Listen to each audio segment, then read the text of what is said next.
Bueno, muy buenas tardes para todos los que están participando con nosotros. Yo soy Tulio Duarte, actual director nacional de intercambios por investigación de INSA Paraguay. Estamos acá para tener nuestra charla que se trata de la importancia de la investigación científica para los estudiantes de medicina. Nos acompaña hoy la magíster bióloga Gabriela Sanabria. Ella ella es bióloga, tiene un posgrado en comunicación científica, médica y ambiental, y también tiene un posgrado en genética forense, es especialista en ciencias forenses, estudió maestría en salud pública, es magíster en administración hospitalaria y actualmente cursando el doctorado en salud pública, coordinadora del área de biología en el Laboratorio de Criminalística de la Policía Nacional, docente de grado en la FCM1 y de posgrado en la de maestría en bacteriología clínica en la UNIDA. Ella es investigadora categorizada en PRONI nivel 1, con varios artículos publicados ya en revistas científicas indexadas tanto a nivel nacional como internacional, y tiene un capítulo publicado en un libro, y también fue ganadora del Premio Nacional de Ciencias en el 2016. Ahora le voy a estar siguiendo la palabra a la profe para que ella pueda continuar con la charla. Espero que sea del agrado de todos nuestra charla de hoy. Bueno, muchas gracias por la presentación y para mí es un honor poder compartir con toda la gente del área de salud, de estudiantes y con toda la gente que esté interesada en el área de investigación. Y cuando se propuso el tema de la importancia de la investigación, yo creo que algunos habrán dicho, ah, ya sabemos que es importante, ¿verdad? Entonces quise como darle un enfoque y lo primero que hice como docente de gestión de la información fue buscar qué había en Internet sobre importancia de investigación y encontré muchísimos artículos que enfocan ese mismo tema, desde cartas al editor manifestando el interés o la preocupación de los investigadores, con inclusive un artículo de Paraguay sobre la percepción desde el universitario, desde el estudiante, del área de salud. Entonces, es un tema que si uno busca, encuentra en Google, así como tal, 17 millones de artículos o de documentos. Si uno va a un académico, al Google académico, encuentra 191.000, y solamente en lo que va del año hay 14.500 artículos que hacen relación a la importancia de la investigación en medicina. ¿Y eso qué nos quiere decir? Que tenemos una gran importancia, un gran déficit, tomando en cuenta que en los últimos 20 años, o en las últimas 2 décadas, solo el 2% de los médicos, del personal de salud, se encuentra haciendo investigación dentro de lo que es la práctica médica o dentro de lo que es la práctica general o dedicación exclusiva. Entonces, eso nos plantea desde de la importancia como dos caras de la misma moneda. Por un lado, es sabido que la investigación científica es un pilar sumamente importante en la formación del profesional de salud, que va a permitir, por supuesto, mediante una buena investigación y una publicación, adquirir mayores habilidades, uno como profesional, con información actualizada, con información veraz, con calidad de investigación. Pero también hay que ver desde el punto de vista del estudiante que está formándose para entender la importancia de lo que es la investigación, lo importante de hacer. Uno, cuando empieza con el tema de la docencia, sabe que el 10% de la gente, o sea, se aprende el 10% escuchando, el 20% oyendo y el 70% haciendo. Entonces, de ahí la importancia, no solamente de tener buenos artículos y de leer buenas investigaciones disponibles en Internet, sino también poder hacer esas buenas investigaciones. Y es importante porque va a generar criterios desde el punto de vista estudiante. Si yo leo y si yo hago, yo voy a tener buen criterio para decir, esta es una buena investigación o esto no. La formación del hábito de la cultura de la investigación, que es una cosa que se está perdiendo con el paso del tiempo. El conocimiento del proceso del investigador, de si el proceso de investigación fue bueno, fue malo, lleva mucho más trabajo este tipo de investigación que el otro. La relación con investigadores con experiencia, y eso abre muchísimas puertas, no solamente para la investigación, sino también para el intercambio, más todavía hablando de la sociedad en la que ustedes están, donde el intercambio de conocimiento es sumamente importante.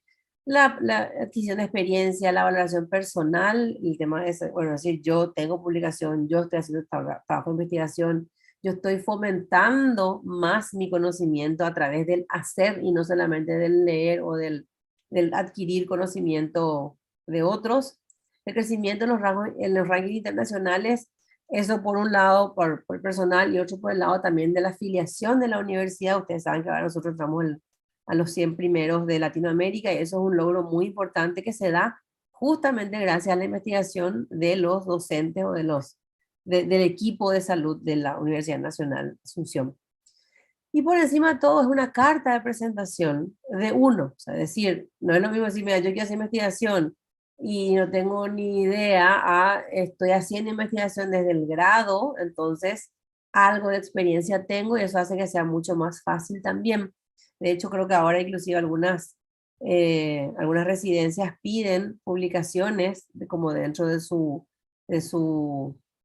currículum para puntaje para acceder a la especialización, y eso está marcando como un cambio en todo lo que es esta parte de la importancia de la investigación en estudiantes, sea de medicina, sea de enfermería, sea del área en que sea dentro del área de salud. El enfoque de la universidad muchas veces es muy limitado lo que hay y lo que se da más que nada es, no solamente, no hay mucha redacción científica, hacen mucho énfasis en metodología de la investigación, que es lo que se suele ver en los programas. Hay muy pocos casos que llegan a publicación, más que nada son la ejecución de los proyectos, y eso se ve en la experiencia que tenemos nosotros.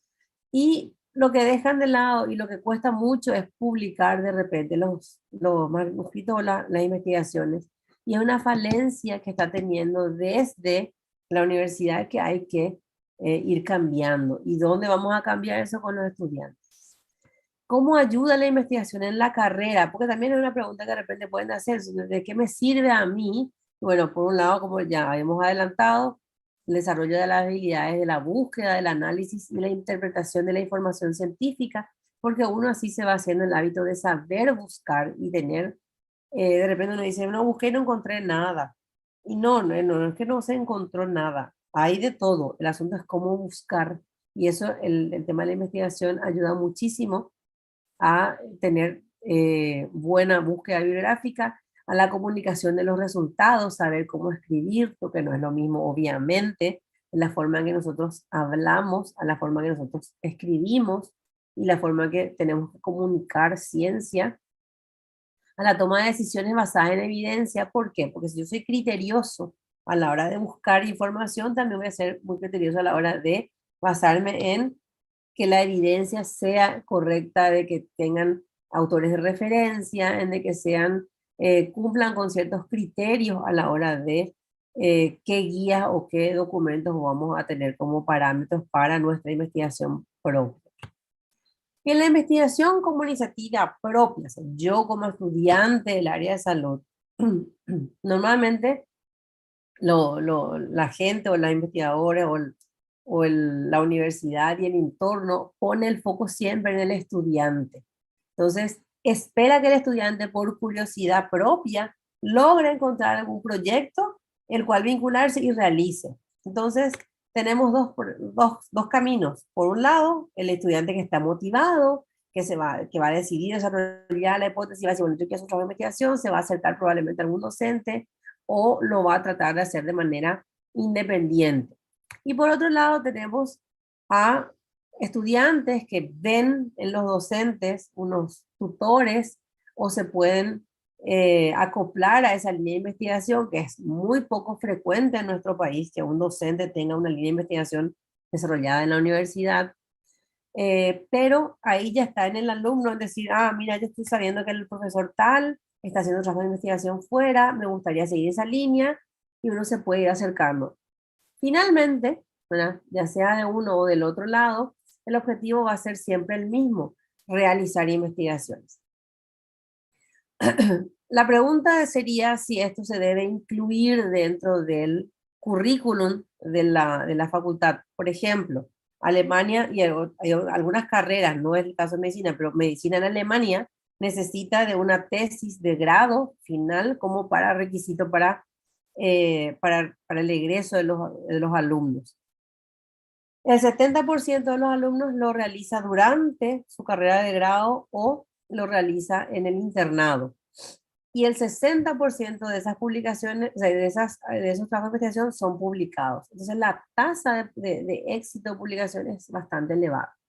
Si bien hay hay carreras en Paraguay que requieren, el área de salud, que requieren tesis, no hay todavía un estudio de cuántas de esas tesis son publicadas como artículos científicos. Entonces, tenemos ahí un gran cúmulo de información científica hecho como trabajo de investigación que finalmente no sale a publicación. Entonces, también es un área donde tenemos que investigar y tenemos que poder asociarnos en todo caso con esos estudiantes ya egresados para decir, bueno, mira, vamos a hacerle un enfoque diferente y vamos a publicar, que también es una herramienta válida, porque lo que uno está buscando finalmente es la visibilización del artículo o de uno mismo, o sea, ya sea la motivación que uno tenga para investigar. Y en tema de, bueno, ya luego el tema de la financiación. Tenemos una cuestión, el tiempo de la investigación, hay una realidad y una ficción. Cuando nosotros estamos hablando, es válido recordar eso, que ya sea una investigación básica o una clínica, todas las investigaciones requieren de un tiempo dedicado que sea exclusivamente a la realización de ese trabajo de investigación. Por ejemplo, ¿cuánto es el tiempo que se debe dedicar para una investigación en el pregrado? ¿Un mes, 2 meses, 3 meses? ¿Cuántos años se requieren para sacar adelante un proyecto de investigación? 1, 2 años. Mucho depende del tipo de trabajo de investigación que uno quiera hacer. Hay proyectos que pueden llevar, el proyecto en sí puede llevar 1 año y medio antes de la ejecución y la ejecución puede llevar 2 años. Entonces, ¿hay que iniciar jóvenes? Sí. ¿O hay que iniciar con proyectos que sean factibles en un corto plazo? También es sí. O sea, no hay respuestas erróneas cuando nosotros hablamos de investigación. Se debe contar tiempo para la formulación del proyecto. Dependiendo del proyecto va a llevar más o menos tiempo. La recolección de los datos, de vuelta, dependiendo del tipo de proyecto. El análisis y finalmente de la publicación. Entonces, es sumamente importante que ustedes se acostumbren a cuánto trabajo lo hagan, porque yo sé que hay muchas veces que se hacen trabajos de repente de presentación de casos clínicos, etcétera, también deben ser publicados. ¿Okay? Entonces, en el caso de los artículos publicados, todos esos factores suman a la hora de saber cuánto tiempo uno le va a dedicar. Sabemos que hay obstáculos, muchísimos, la falta de una asesoría buena de parte del docente, la falta de estudios rutinarios, de repente hay años en que sí hay, no sé, gana, hay años que no hay posibilidades, la falta de tiempo de la carga académica también, uno está muy cargado con un montón de materias y le queda poco tiempo de repente para otras cosas que no tengan un rédito económico o un rédito académico. Si no son horas de extensión, si no son créditos, si no son algunas de cosas que le van a beneficiar de algún modo, uno de repente dice, ¿de qué me sirve? Entonces le deja de lado. El deterioro de las habilidades científicas debido al mayor tiempo ocupado en las actividades clínicas, y eso ya pasa mucho más cuando uno está ejerciendo la carrera, sea la carrera del área de salud que sea, porque uno se dedica más a lo que uno se fue a escribir a la facultad, o a curar enfermos, o a cuidar de enfermos, o a curar enfermedades. Entonces la parte de investigación de repente queda un poco relegada y dentro de todo es un obstáculo porque uno quiere también, seamos sinceros, facturar dentro de lo que es la vida profesional, o también el manejo inadecuado de la metodología en proyectos de investigación. Uno dice, bueno, que es un trabajo de investigación y se ve con una metodología sumamente engorrosa y ese que sea un obstáculo, entonces va a hacer que no llegue a buen término. Ejemplos de investigación para estudiantes de medicina.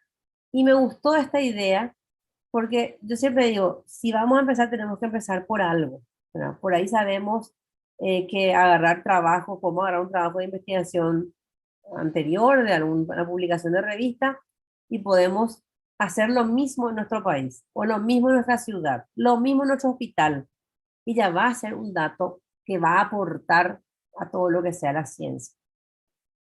No llegamos para hacer un estudio grande, hagamos un caso clínico interesante. Un caso clínico puede ser desde una, no sé, una apendicitis fallida, una apendicitis súper exitosa porque tuvo alguna cosa, una técnica nueva.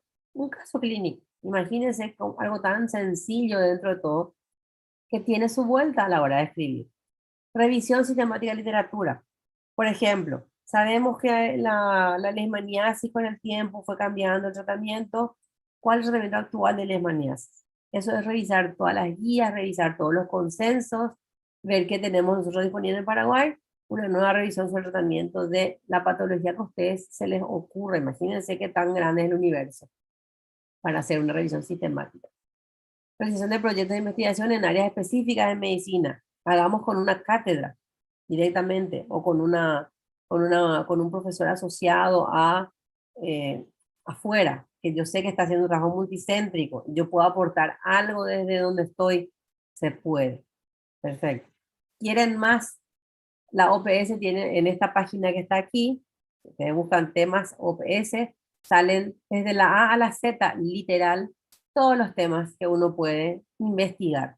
Abuso de sustancias, uno da clic en esa página, en ese link, entra y hay justificaciones, hay objetivos, hay ejes temáticos, hay un montón de, un abanico universo de qué investigar, que sean cosas accesibles, que sean cosas fáciles. Yo siempre digo, si vamos a empezar, tenemos que empezar por algo. Alcohol, consumo de alcohol, calidad del aire, cáncer, ya, ahí hablamos de cosas mucho más complejas. Actividad física. Qué fácil sería un cuestionario de actividad física de estudiantes de salud, ¿no? ¿Y por qué no hacen ejercicio? Porque no les gusta, porque no ven importancia, porque no tienen tiempo. Muchos factores que hacen a la importancia de la actividad física, que sabemos hace una buena calidad de vida. Entonces, para investigar es muchísimo lo que podemos hacer. Otra página que tiene también muchos temas a la hora de investigar es la página del hospital NIH, el National Institute of Health de Estados Unidos, literal, de la A a la Z. Aquí abajo, en la página está listado todos los temas, pero uno puede buscar aquí también, si quiere en inglés, le pone qué letra y va a empezar a buscar toda la información que uno tiene. Acá también se despliega con un menú, pero no, estamos muy mal acostumbrados y queremos temas. No quiero buscar, quiero títulos para investigar. Perfecto. Aquí están unos cuantos títulos que a mí se me ocurrió que pueden ser muy interesantes: el agotamiento psicológico. Ahí dice médico, pero puede ser el personal de enfermería que trabaja en turno noche, por ejemplo, o que trabaja en cuidados intensivos. Cómo funciona el servicio de médico en zonas rurales, métodos. Hay muchísimos temas que uno puede empezar haciendo de a poco en su lugar de trabajo, con sus compañeros de trabajo, e ir agrandando así el universo de la investigación. Tienen que saber que todos los trabajos de investigación es un trabajo en equipo, es de suma importancia que entiendan eso. Yo no puedo, yo solita o yo solito, hacer un trabajo de investigación y pensar que el universo es mío y que yo voy a poder hacerlo todo solo. Los proyectos de investigación siempre suelen ser de más de una persona. Lo ideal suele ser que sea multidisciplinario. Así yo puedo tener un contacto con alguien de enfermería, alguien de kinesiología, alguien de nutrición. Eso aporta muchísimo más al trabajo. Aporta desde el punto de vista de que vamos a delegar los trabajos y vamos a dividirnos las tareas, y eso hace que también se pueda lograr un trabajo bueno en corto tiempo. Aporta muchísimo en la lectura del documento final, porque van a escribir todos juntos, todos revisan el documento, hace que la lectura, si yo entendí, va a entender el otro, y si el otro no entendió, vamos a hacer que se pueda entender para todos, y eso también es sumamente importante a la hora de trasladar eso a una revista para cuando manden sea un trabajo que sea legible, que sea claro, que sea práctico. ¿Qué más? Y bueno, eso es con respecto al trabajo de equipo. Cuando trabajamos en equipo, una cuestión que se pasa mucho en el tema de la investigación y empieza en el grado, o sea, empieza en la facultad, es quién va a ser el autor.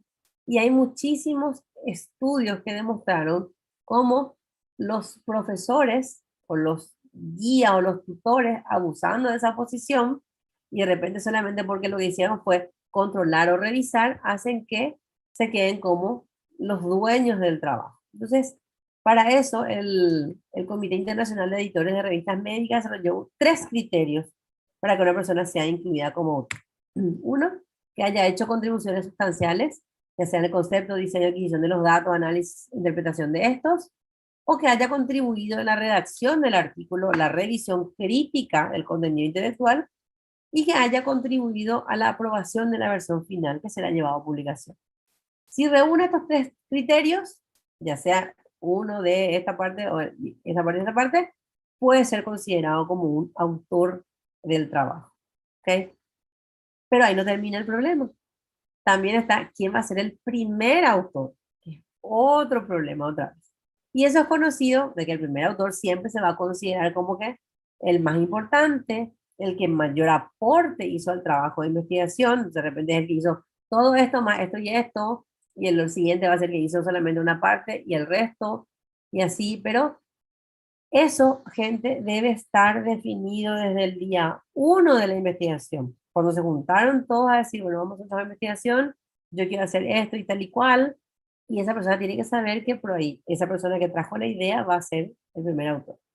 El otro autor importante es el autor correspondiente, que es el que se encarga de enviar toda la publicación a la revista, y el que va a tener el contacto de ir haciendo las correcciones.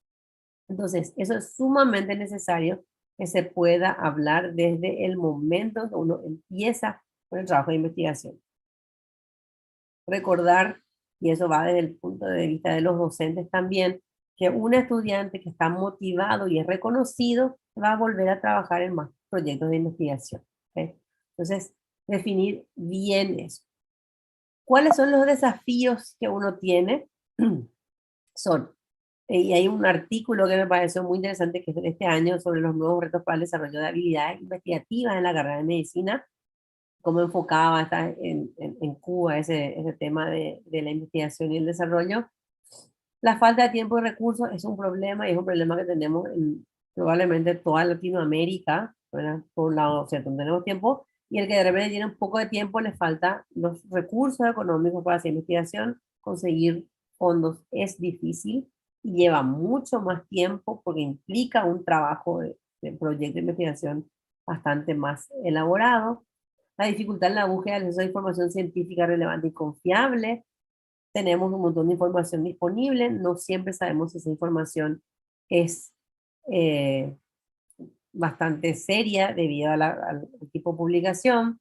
Las publicaciones más recientes suelen ser pagas, las universidades no tienen acceso a esas bibliotecas o esas revistas, tenemos que ir a ver por sociedades o por otros contactos de esos artículos así más nuevos. Entonces, son un montón de desafíos que tenemos que empezar a ver.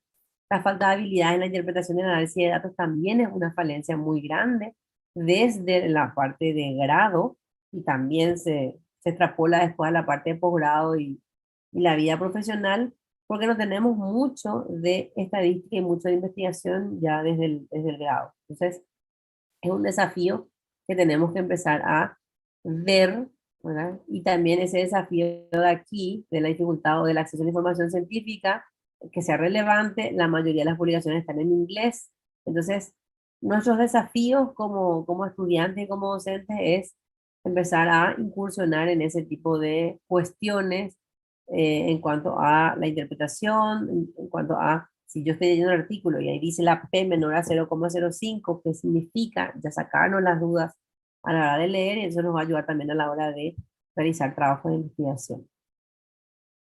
Me pareció también muy interesante hablar de cómo va el futuro de la investigación y tenemos que sabemos que tenemos un montón de herramientas, tenemos el chat GPT como primera línea, digamos, pero hay otros, y hay otros muy interesantes para investigación específicamente. Uno es Consensus, tiene la página donde pueden acceder. Es un motor de búsqueda impulsado por estas inteligencias artificiales que tienen que no solamente responder o sea, responden a 6 temas, tanto economía, sueño, política social, medicina, salud mental, complementos de salud. Entonces uno puede hacer las preguntas y hace énfasis en eso, en esas áreas. Otra, a ver, ¿por qué no? Bueno, otra página se llama Elicit, que es un asistente de investigación en inteligencia artificial, y uno puede hacer conversaciones inteligentes, hacer lluvia de ideas, es como discutir con alguien experto antes de ir a discutir con un tutor.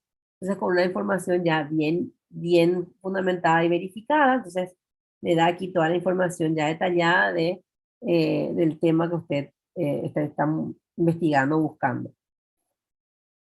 Esta página, cite.ai, proporciona citas reales de artículos publicados. Si uno está haciendo una investigación y quiere un trabajo, el problema que tenemos con esas inteligencias artificiales es que no nos está dando la cita.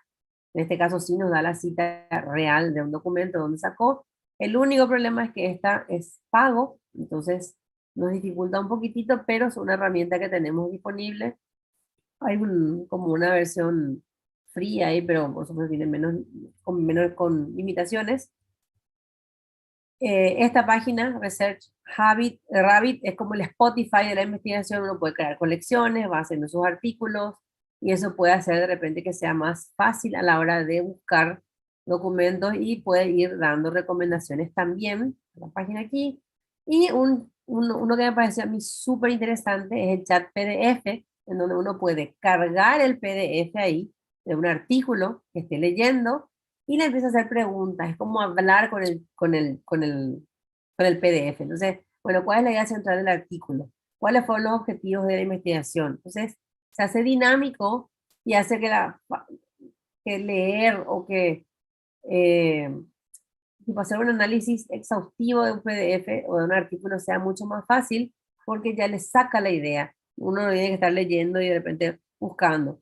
Ayuda muchísimo, y son herramientas que tenemos que conocer, porque finalmente es la investigación lo que tenemos disponible, y no hay que desaprovechar ese tipo de oportunidades a la hora de hacer investigación y a la hora de sacar publicaciones.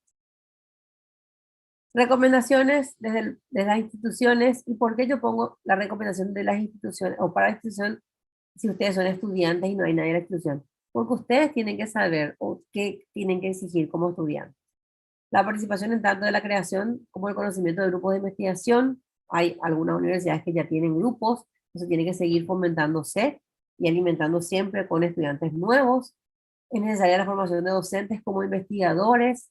Los que hay de repente no son accesibles, entonces se dedican solamente exclusivamente a investigación, dejan de lado a la parte de docencia con los estudiantes. Entonces hay que exigir, si es que tienen disponible docentes e investigadores dentro de la universidad, potenciar el interés en la investigación científica, desarrollar cursos para los estudiantes.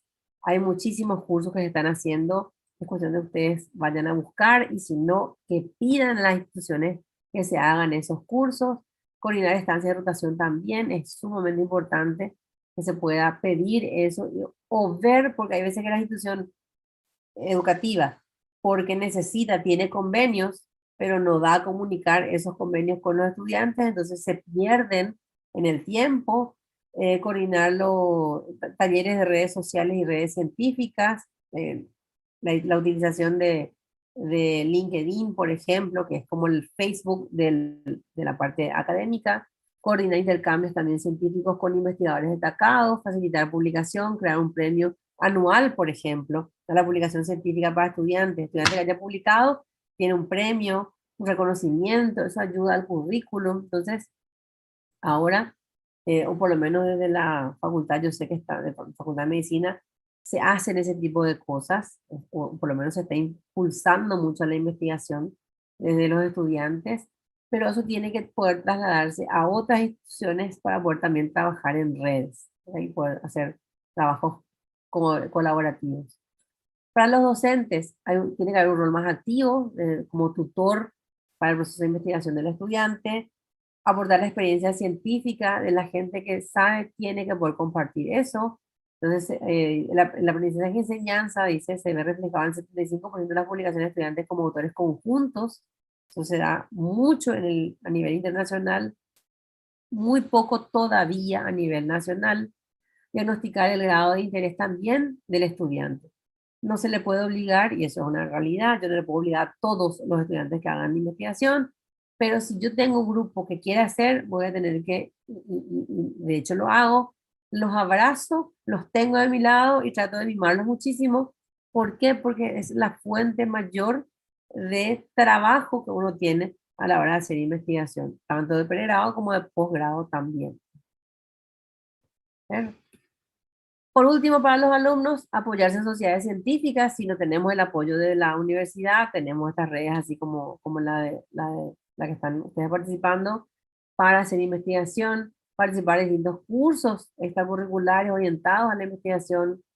Es necesario que los estudiantes estén motivados recibiendo cursos variados, no solamente de redacción o de metodología de la investigación. De metodología lo que hay muchísimo, pero también de redacción. Cómo escribir es sumamente importante porque uno tiene un montón de información y se queda trancado en la discusión por lo general.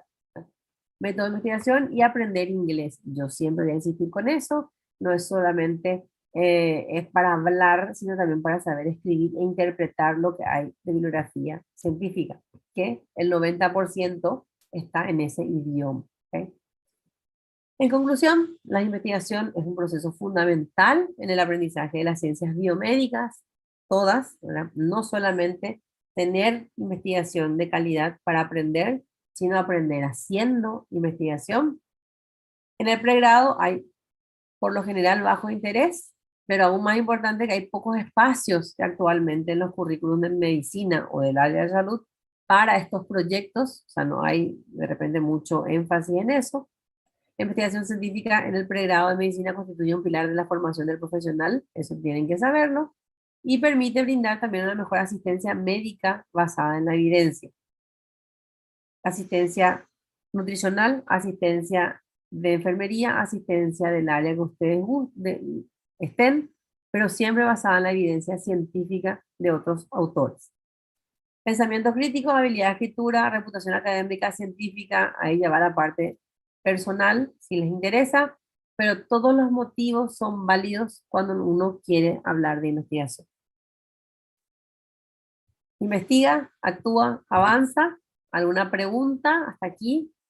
Media hora o clock de charla. Excelente, profe. Sí, te voy a estar leyendo algunas preguntas del chat. La mayoría creo que tuvimos una muy buena recepción de parte de los asistentes. Y hay algunas preguntitas en el chat que voy a estar leyéndote para que puedas ir respondiendo si se puede. Loida Arce pregunta, dice, si hice una investigación en el año 2019 y recolecté datos en ese año, ¿cuánto es el tiempo que tengo para poder publicar dicha investigación? Bueno, excelente pregunta y es una cuestión que pasa mucho. Son 4 años de investigación, o sea, de la época de recolección de los datos. Y ahí depende muchísimo del tema. Ejemplo, si yo hice en el 2019 la recolección de los datos de perfil de resistencia de bacterias causantes de infección respiratoria, hoy eso está desactualizado, porque tuvimos una pandemia que hizo que cambiara muchísimo el tema del perfil de resistencia, entonces no va a servir.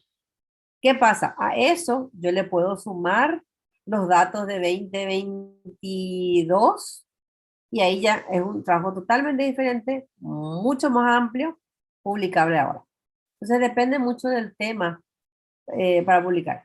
Si es el estudio de la anemia en población indígena o el estudio de la anemia en población nueva, vamos a decir indígena, aunque hay en indígena, pero si es una cosa que no hay dato de referencia, puede servir, ¿no? ¿Cierto? Pudo haber cambiado en el tiempo, pero es como un dato basal, entonces todavía puede ser factible de publicación. O sea, en ese caso sí depende de cada uno de qué datos tengas, que no hay problema si me querés escribir, después podemos ver esa parte, o si querés decir tu tema y vemos si es o no, ¿eh?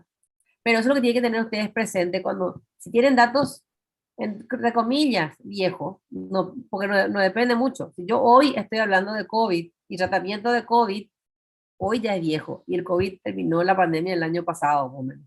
Entonces, depende muchísimo del tema para saber si es desfasado o no, o publicable o no. Acá envió, profe, su tema, que su tema era prevalencia de vaginitis o vaginosis en la región, en mujeres en edad fértil que consultaron en un hospital. Podría podría ser porque probablemente no haya datos de vaginosis previa, entonces va a ser un dato que va a servir, ¿verdad? Para, como le digo, como tema basal.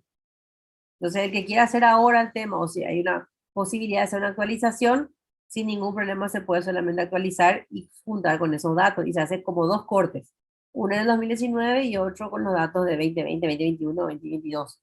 O directamente 2022. Y tenés dos poblaciones para comparar, sin O problema. sea, entonces sí puede publicar aún para que puedan como una base, tengan como una Sí, base de investigación. sí. Ok, bueno, siguiente pregunta. Jan pregunta, dice, estoy en un proceso de presentación del protocolo de mi trabajo final de grado. Me dijeron que poner factores de riesgo de algo hace demasiado ruido y esa era la mayor parte de su investigación. Y te pregunta alguna sugerencia o algo así.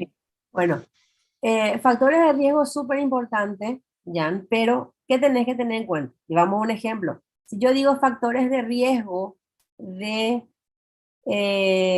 hipertensión, y los factores de riesgo de hipertensión son la mala alimentación, la falta de actividad física, la, a ver, fumar, ¿verdad? Consumo de sal. Si yo no tengo en cuenta todos esos criterios a la hora de hacer mi investigación y tengo todos los datos, yo sé la gente que come, yo sé si hace actividad física, yo sé cuánto consume de sal, yo sé si fuma, por decirte los factores de riesgo. Si yo tengo todo eso, yo paso factores de riesgo, ¿verdad? Hay que ver también en qué tiempo, ¿verdad? Porque no es lo mismo, fuma hace 3 meses y va a tener cáncer, ¿verdad? O va a tener hipertensión o lo que sea. Entonces, factores de riesgo es un tema súper lindo, pero hay que contemplar todos los factores de riesgo posibles para la población. Entonces, eso nomás es lo que hay que tener en consideración. Que de repente uno, como tutor, si no habla con el alumno y si no está bien empapado del trabajo, pues decir, no, muy complicado, muy complejo. ¿Por qué? Porque hay muchas variables confusoras, como le llaman, con muchas variables que pueden estar jugándole una mala pasada para decir, es un factor de riesgo alto o no, o excluir un factor de riesgo. Por ejemplo, si yo no tengo una buena población X, no podemos decir, pues depende de la enfermedad o depende de lo que estamos hablando de factor de riesgo, y yo digo que agarré 50 personas y hice un estudio durante 10 años, 50 personas que fuman, pero había sido no fuman tanto. Digo, ¿sabes que ninguno tuvo cáncer de pulmón? No es un problema fumar. Es un gran riesgo, decir que no es un factor de riesgo, pero porque ahí hay un montón de cosas que hay que tener en cuenta nomás. Por ahí se puede cambiar el título y poner de otra manera. Entonces, eh, posibles causantes de patología tal. Entonces, no pones factores de riesgo, sino pones posibles factores causantes de tal enfermedad. Entonces, lo que vos encontraste, estás tratando de buscar si puede o no ser un factor de riesgo, pero no le pones factor de riesgo. Es solo cambiar el nombre nomás para esa investigación. Súper, profe. Y creo que ya no hay más preguntas del auditorio. Bueno, profe, nada más que agradecerte por tu tiempo. Excelente la disertación y en nombre de IMSA Paraguay, te agradezco muchísimo que te hayas tomado tu tiempo para poder ayudarnos con esta charla, porque como todos sabemos es muy importante para nosotros conocer la importancia y a su vez también conocer en dónde nos va a servir para qué nos va a servir y cómo y cuándo podemos tipo, entrar en el mundo de la investigación y quiénes son los que pueden y quiénes son los que no pueden también investigar, porque es un mundo bastante amplio que no todos conocemos todavía, pero creo que esta charla nos sirve a todos los que están presentes y a nosotros también de la federación para abrir un poco la mente y aclarar ciertas dudas. Bueno, ojalá y yo me quedo a disposición de las caras que necesiten, por supuesto, para eso. Y si por ahí tienen otras consultas en redes sociales, seguramente me van a encontrar y en realidad a mí me gusta mucho cuando la gente pregunta, porque con pequeños ajustes a los trabajos salen cosas muy lindas. Entonces, lo ideal pues no trancar. Y de repente hay muchas universidades o muchos tutores que, en el caso de que le pasó creo que allá, ¿no era? No, los factores no, anda a buscar otra cosa, pero tampoco te dan una idea de cómo poder hacer, ¿verdad? Entonces, eso también tiene que ser una cuestión de que el estudiante diga, che, pero ayúdame o dame vos ideas si vos sos el tutor. Y tiene Sí, que poder exigir eso. exactamente. Sí. Bueno, ahora pusimos en el chat de Facebook, de YouTube el link para poder poner la asistencia a la charla y también poder dejar un pequeño feedback de cómo les pareció la charla, sobre qué temas quieren charlas futuras y todo eso. Tal vez la profe nos esté ayudando nuevamente en nuestras charlas en un futuro porque veo que a muchas personas les gustó en los comentarios. Entonces, profe, creo que tuviste muy buena recepción y vamos a estar hablando otra vez para charlas en el futuro. Por favor, me Más encanta. gracias. Sobre, vamos a estar hablando entonces. Chao, chao. Ah, gracias.